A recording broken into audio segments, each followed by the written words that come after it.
Now I request Mr. Mujibur Rahman Shami sir, Chief Veteran Al-Amin Academy, to share his words with us. बिस्मिल्लाहिर्रहमानिर्रहीम नहमदुहु व नसल्ली अला रसूलिल करीम व अला आलिहि व अस्हाबिहि अजमईन। जनाब सुहेल राज साहब, जनाब ज़ियाउल हक नक्शबंदी साहब, अखलाक अहमद साहब, अबू हुरैरा साहब और रहमत साहब और शाहिद कादर साहब और अबू हुरैरा के भाई अबू बकर साहब, अबू बकर साहब और अबू हुरैरा साहब और अबू हुरैरा साहब और ख़वातीन व हज़रात, बातें तो बहुत हो चुकी हैं। ये जो एकेडमी है माशाल्लाह जिस तरीके से काम कर रही है वो बहुत काबिल तहसीन है। मगर मैं ये अर्ज़ करूं, मैं एक दिन मैं एक दूसरी एकेडमी में गया जिसकी बड़ी शोहरत है। वहाँ भी बच्चे जो हैं सिविल सर्विस के लिए तैयार किए जाते हैं। तो उनके जो मोहतमिम थे उन्होंने मुझे कहा कि जनाब एक बड़ी अजीब बात हुई है। मैंने कहा क्या? कहने लगे बच्चों से पूछते हैं ना कि आप क्या करेंगे, सिविल सर्विस में जाके अफसर बनकर क्या करेंगे? अच्छी खासी तादाद ये कहती है पैसा कमाएंगे, क्योंकि हमने इज्जत ही पैसे को दी है सोसाइटी में। नतीजा वो निकला है जो हमारे सामने है कि हमारे शफकतुल्लाह मुश्ताक साहब बैठे हैं, जिन्हें मैं वली अल्लाह कहता हूँ सरकारी अफसरों के। माशाल्लाह वहाँ चले जाएं, डिप्टी कमिश्नर रहे, आप बोर्ड ऑफ रेवेन्यू में हैं, किसी को कोई सिफारिश की ज़रूरत नहीं है, दरवाज़ा खुला है, जो जाके मिल ले। जिसका काम नहीं कर सकते उसके साथ उठ के खड़े हो जाते हैं दूसरे पास के आने के लिए। और ये आप मुझे बताइए, इसलिए ये अफसर तो बना देंगे हम, इम्तिहान भी करा देंगे, इनको फैसिलिटेट भी कर देंगे, इनके अंदर ये भी तो डालना है ना कि करना क्या है फिर। उसके बाद अफसर बन के क्या करना है। पाकिस्तान जो है इसमें इस वक्त जितने लोग इक़्तिदार में हैं, जितने फौज में हैं, जितने सिविल सर्विस में हैं, इंजीनियर्स हैं, डॉक्टर्स हैं, 80% जो हैं वो मेहनत कशों की और दिहाड़ीदारों की और मजदूरों की और गरीबों की औलादें हैं। एक एक से पूछें आप, आपके वालिद साहब क्या करते थे, चलिए आपके दादा क्या करते थे, आपको मालूम होगा। ये सारे गरीबों के बच्चे हैं या उनके पोते हैं जो बड़े बड़ी मसनदों पे। ज़ियाउल हक के बाप क्या करते थे, पूछें जरा जाके। अयूब खां के वालिद क्या थे। ये जब सारे ये पाकिस्तान जो था उसने सारी इनको अपॉर्चुनिटीज दी हैं, ये मौके दिए हैं। और पाकिस्तान के जो गरीबों के बच्चे जो हैं जब ताकतवर हुए हैं तो गुर्बत में फख्र करना भूल गए।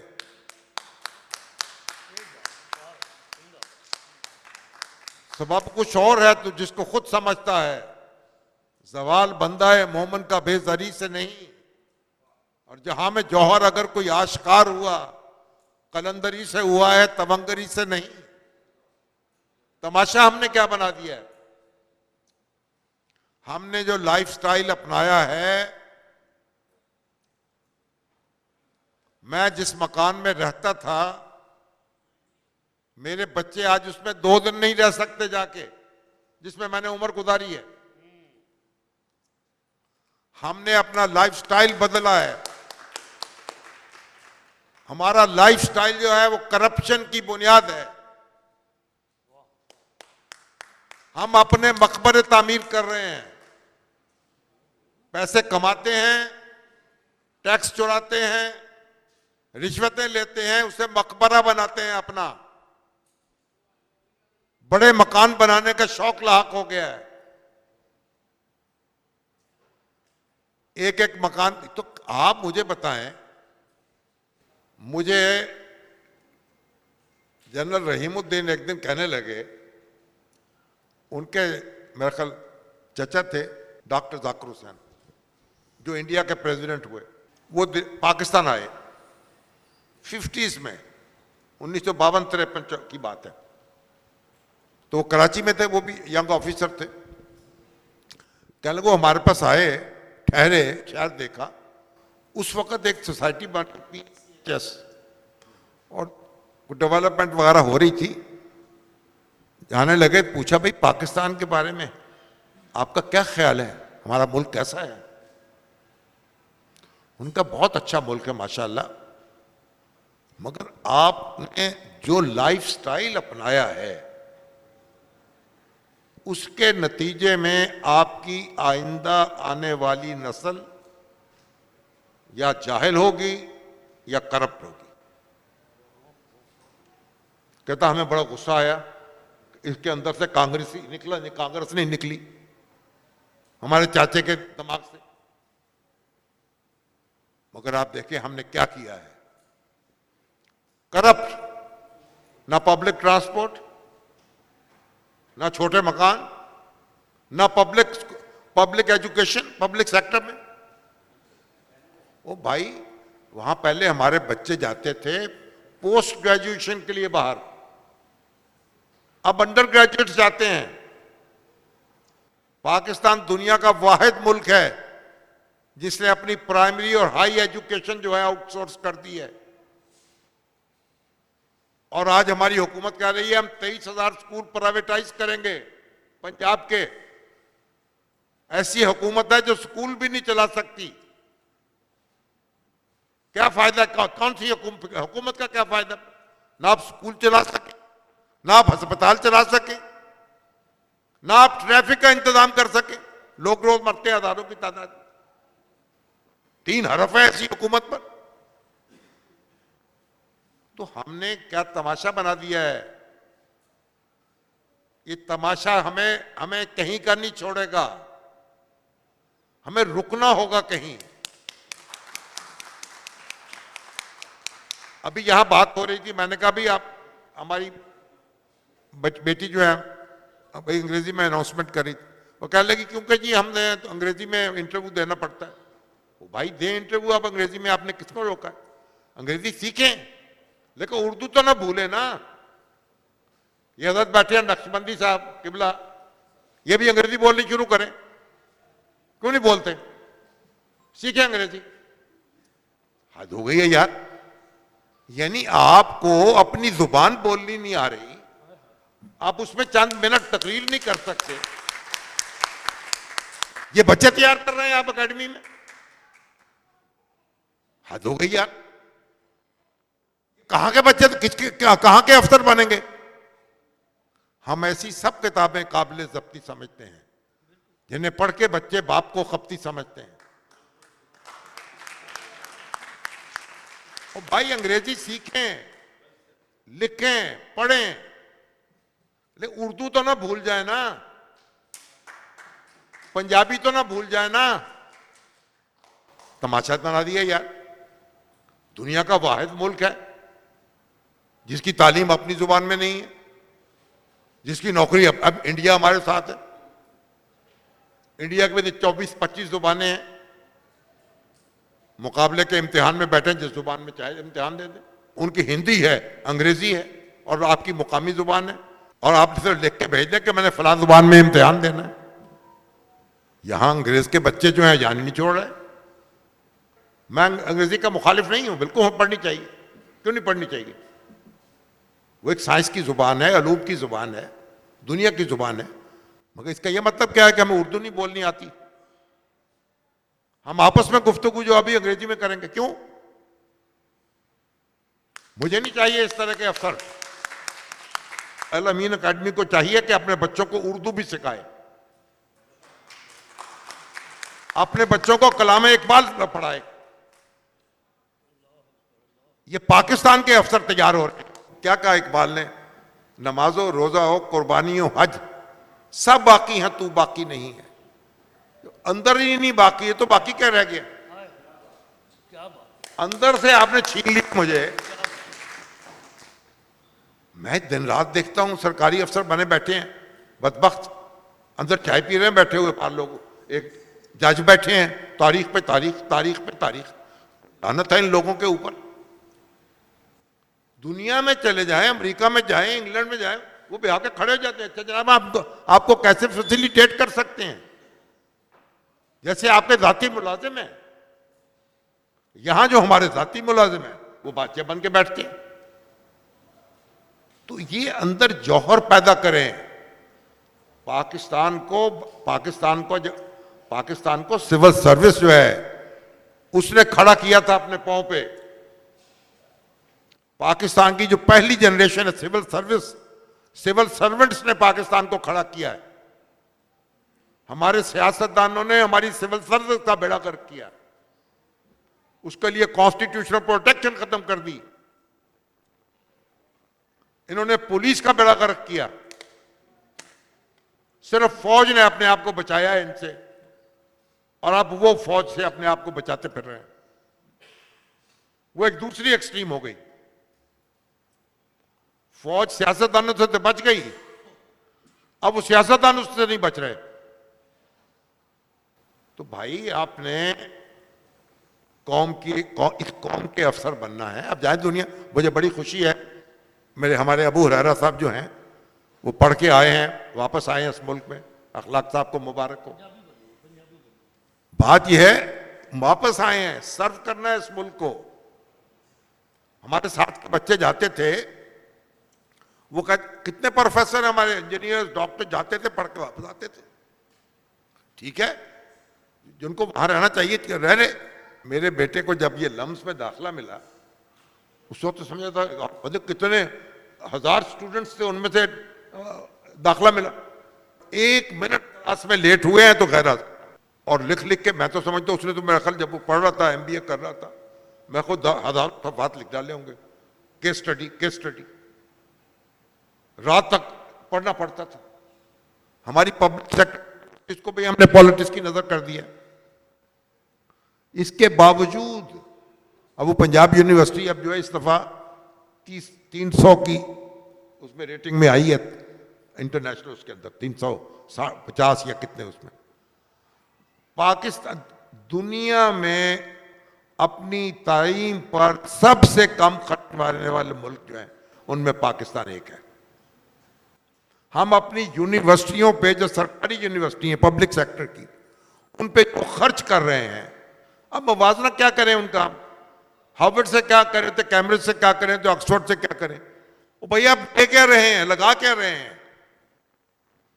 इंतहाई कम खर्च में। फिर इसके बावजूद वो यूनिवर्सिटियां डॉक्टर पैदा कर रही हैं, इंजीनियर पैदा कर रही हैं। यहीं से पढ़ के जाते हैं तो वहां भी डॉक्टर बन के, इंजीनियर बन के बैठते हैं तमाम तर। उसके बावजूद ख्याल ही कोई नहीं है। कोठियां बना लो, गाड़ियां खरीद लो, शादियां कर लो। दुनिया में जितने शादी घर पाकिस्तान में हैं, मैं नहीं समझता किसी दूसरे मुल्क में होंगे। यानी मैं इनको जवाल के सिंबल हैं। इस लाहौर शहर में मेरा ख्याल है 1000 से ज्यादा शादीगर होंगे। उनका काम किया शादी का। दुनिया में हैं शादीगर? बताएं जाके, देखें किसी ने भी? होटलों में शादियां होती हैं या गिरजाओं में हो जाती हैं। हमारी अपनी ही वहां कम्युनिटी सेंटर्स हैं, अमेरिका में चले जाएं, वहां उनके अंदर शादियां हो जाती हैं। या होटल में चले जाएंगे आप, ऐसी इमारतें अरबों रुपए लगा के जो बन रही हैं, उनमें सिर्फ शादी होनी है। जैसे मस्जिदें बनाते हैं ना हम, सिर्फ नमाज पढ़नी है। ये भी अनोखी मस्जिदें हैं दुनिया की। दुनिया में चले मस्जिद जो है वो वहां मकतब होता है साथ, और पहले जमाने में तो क्लिनिक भी होता था साथ, हकीम साहब भी बैठते थे वहां। हमारी मस्जिदें जो हैं वो भी हम उसके ऊपर खर्च करके, अरबों रुपए खर्च करके, और बस ताले लगा के बैठे हुए हैं। और ये शादी करना है बन गए। ये शादी कर रहे हैं या सिर्फ शादी होती है।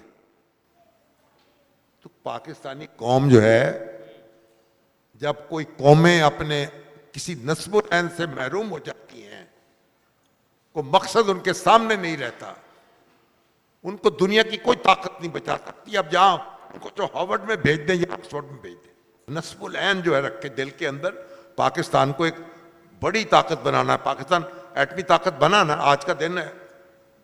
कोई तस्वर कर सकता था कि पाकिस्तान एटमी ताकत बना? आपको पैसा ना देना, ना लेना, ना देना, वो जज्बा था लोगों का। वो डॉक्टर अब्दुल कदीर वहां से खुद कहां से पढ़ के तो यहां आ गए, अपने खर्चे पे जाके पढ़े हॉलैंड में भी, और उन जैसे दूसरे भी साइंसदान थे हमारे। तो देखिए, मुल्क जो है ना, मुल्क पैसों से नहीं बनते हैं, मुल्क जज्बे से बनते हैं, आला आला नस्ब-उल-ऐन से बनते हैं। ये क्या बात है यार? मेरा बेटा जो है वो तो 1 लाख रुपए महीने की जनाब वो स्कूल में फीस दे के पढ़ रहा हो, और मेरे मुलाजिम का बेटा, उसको पता ना हो कि कहाँ स्कूल है, कहाँ। ये कहाँ के तमाशे हैं यार? मैं तो हैरान हूं। अब्दुल्ला ने कहा, जो खुद खाते हो अपने मुलाजिम को भी खिलाओ, जो खुद पहनते हो उसको, और बदबख्त के बच्चों जो खुद पढ़ते हो उसको भी पढ़ाओ। तो मैंने बहुत कम लोग मैंने देखे हैं, हमारे मजीद निजामी साहब थे, उनके ड्राइवर का बेटा डॉक्टर बन गया, कोई आर्मी ऑफिसर बन गए, पढ़ाए उन्होंने। हमारे और भी कई अजीज हैं, उनके बच्चे जो हैं, वो बच्चे उनके साथ ही रहते हैं, उन मुलाजिमों के बच्चे उनके साथ रहते हैं, इस्लाम काम करते हैं, नारे लगाते फिरते हैं। मैंने उनसे कहा, मैंने कहा, भाई हजरत अबू बकर सदीक जब आए तो पूछा, भाई आपका वो बाजार जा रहे थे सुबह, तो हजरत उमर ने पूछा कहां जा रहे हैं? उन्होंने कहा, भी मालशाल नहीं बेचना दुकान पर। उन्होंने कहा, अब अमीरुल मोमिनीन हो चुके हैं, अब आप वहां नहीं जा सकते, घर बैठे काम करें लोगों का, दफ्तर बैठे। तो फिर कहा, उन्होंने कहा खाना पीना कैसे होगा? उन्होंने कहा, वो आप बैतुल माल से आपका वजीफा मुकर्रर होगा। उन्होंने कहा, बैतुल माल से वजीफा क्या मुकर्रर होगा? अबू बकर ने कहा कि जो एक आम आदमी जो है कितने रुपए में गुजारा करता है, वो मेरी तनख्वाह मुकर्रर की जाए, वो मेरा मचारा है।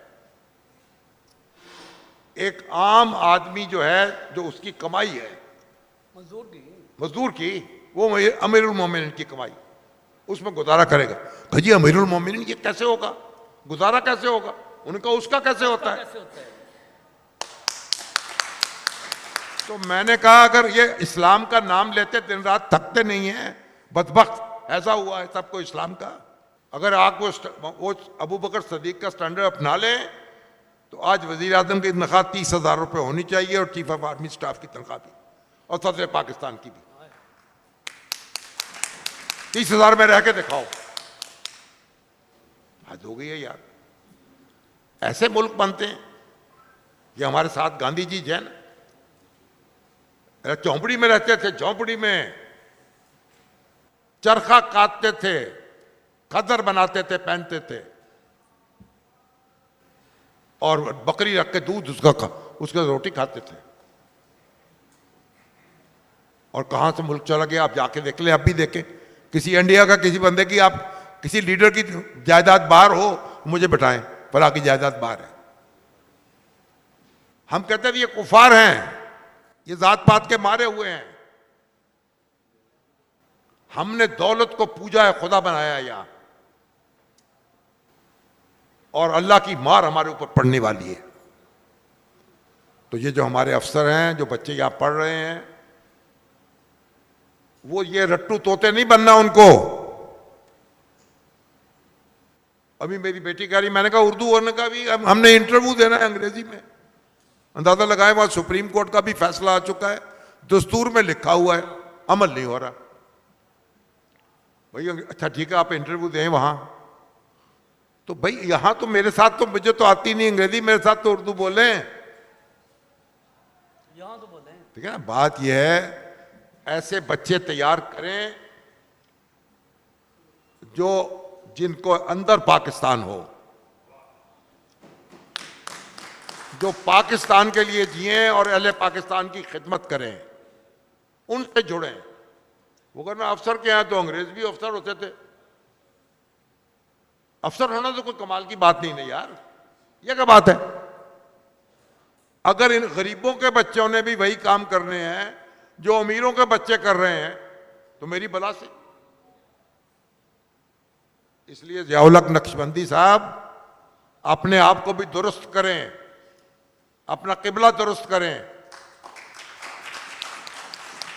और अपनी एकेडमी का भी किबला दुरुस्त करें और इन बच्चों के अंदर जज्बा पैदा करें ताकि ये मुल्क की तामीर कर सकें।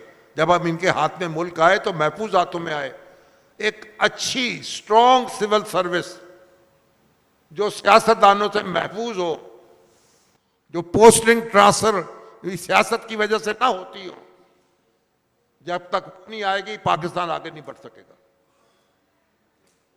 इसलिए ये जो हमारे बच्चे हैं उनको भी समझना चाहिए कि उन्होंने हमारे फाउंडर जो थे दुनिया का कितने पैसे कमाए। आज तक कोई कायद आज़म जो हैं, कायद आज़म ने जिंदगी भर में जो कमाया और जो बचाया और जो लगाया और जो खाया, एक एक पाई का हिसाब मौजूद है। जब वो इंग्लैंड में थे वहां भी जो उनका वारिस बेचता था उसका हिसाब बैंक अकाउंट भी मौजूद है। तो लियाकत अली खां हमारे पहले वजीर आज़म जब गए हैं वहां पढ़ने के लिए ऑक्सफोर्ड में, दो खानसामे साथ थे उनके, इतने बड़े नवाब थे, वो साथ गए थे। 2 जिलों पे उनकी जागीर थी और पाकिस्तान वापस आए, सब कुछ वहां छोड़ के आप यहां आ गए। जब इंतकाल हुआ है तो 3,000 रुपया या 4,000 रुपया बैंक बैलेंस था, मकान नहीं था जहां बच्चे रह सके और वो मकान उनको दिया गवर्नमेंट ऑफ पाकिस्तान ने बच्चों को रहने के लिए 5 साल या 10 साल के लिए कि आप रह लें। उनका वजीफा मुकर्रर किया, तनख्वाह मुकर्रर की कि वजीफा उनको पालने के लिए। फिर उनकी बेवा जो थी उसको एम्बेसडर बना के बाहर भेजा। तो भाई अब ये आप देखें तो सही ना, हम कहां थे। ये सिर्फ हमारे लोग क्या थे जिन्होंने मुल्क बनाया है और चलाया है। वो मुझे अब बातें मैं ख़त्म करना हमने एक दिन सैयद अमजद अली साहब को चाय पे बुलाया यहाँ वारी में, मरहूमा मकफूर हमारे वज़ीर ख़जाना थे, मलक फ़िरोज़ खान उनकी वजारत में, चौधरी मोहम्मद अली की वजारत में। तो वो कहने लगे कि जब चौधरी मोहम्मद अली हर हफ्ते को हर बुध को काबीना का इजलास होता था। अब काबीना का इजलास ख़त्म हुआ तो चौधरी मोहम्मद अली साहब ने कहा वज़ीर आज़म ने कि सरकारी अफसर चले जाएं और सिर्फ वज़ीर बैठे, एक ज़रूरी बात करनी है। उन्होंने कहा देखें कॉमनवेल्थ के प्राइम मिनिस्टर्स की कॉन्फ्रेंस हो रही है लंदन में, इनविटेशन आया है mister and missus Mohammed Ali, बेगम साहबा का भी इनविटेशन आया था। तो मैंने हाई कमीशन से कहा था कि होटल वालों से पूछो और बात कर लो कि उन्होंने होटल वालों ने कहा है कि अगर मिस्टर मोहम्मद अली के साथ मिसेस मोहम्मद अली भी आएंगी तो हम कोई एक्स्ट्रा चार्ज नहीं करेंगे, डबल बेड दे देंगे उनको। उन्होंने कहा ये तो काम, लेकिन पैसे टिकट से कौन देगा? मेरे पास तो टिकट के पैसे नहीं है। काबीना ने स्पेशल रेजोल्यूशन पास किया कि बेगम मोहम्मद अली को एक लंदन का रिटर्न टिकट खरीद के इजाजत दी जाती है खरीदने की। उस वक्त 3 के 4 हज़ार रुपया कराया था स्पेशल रेजोल्यूशन के जरिए से वजीर आजम की बेगम जो है ना, वो उनके साथ गई, टिकट उसको खरीद के दिया गया। इसलिए जनाब, और चौधरी मोहम्मद अली साहब जो थे साबिक थे वजीर आजम, हो गए तो हार्ट अटैक हो गया। वो सिकंदर मिर्जा सदर थे, वो उनकी इयादत के लिए आए, कहा कि आप चेकअप के लिए लंदन चले जाएं। कहा मेरे पास तो पैसे नहीं है जाने के लिए। और उनका अच्छा फिर, क्योंकि वो सेक्रेटरी जनरल भी रहे थे, पहले सेक्रेटरी जनरल थे ना पाकिस्तान के, वो भी आपके फादर ऑफ ब्यूरोक्रेसी है ना पाकिस्तान की।